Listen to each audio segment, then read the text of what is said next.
Job 24. Why are not times of judgment kept by the Almighty? And why do those who know him never see his days? Some move landmarks. They seize flocks and pasture them. They drive away the donkey of the fatherless. They take the widow's ox for a pledge. They thrust the poor off the road.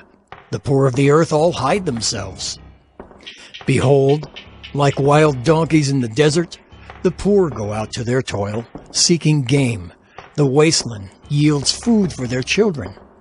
They gather their fodder in the field, and they glean the vineyard of the wicked man.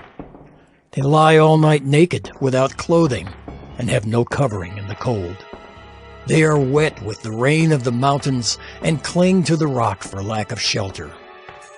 There are those who snatch the fatherless child from the breast, and they take a pledge against the poor.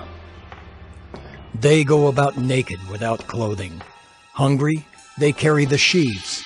Among the olive rows of the wicked they make oil. They tread the wine presses, but suffer thirst. From out of the city the dying groan, and the soul of the wounded cries for help. Yet God charges no one with wrong. There are those who rebel against the light, who are not acquainted with its ways, and do not stay in its paths.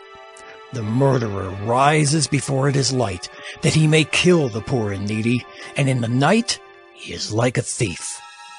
The eye of the adulterer also waits for the twilight, saying, "No eye will see me," and he veils his face. In the dark they dig through houses. By day they shut themselves up. They do not know the light. For deep darkness is morning to all of them, for they are friends with the terrors of deep darkness. You say, "Swift are they on the face of the waters, their portion is cursed in the land. No treader turns toward their vineyards. Drought and heat snatch away the snow waters. So does Sheol those who have sinned. The womb forgets them, the worm finds them sweet, they are no longer remembered. So wickedness is broken like a tree.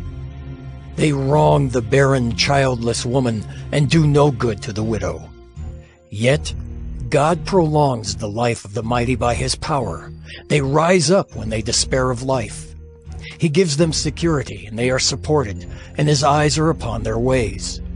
They are exalted a little while, and then are gone. They are brought low and gathered up like all others.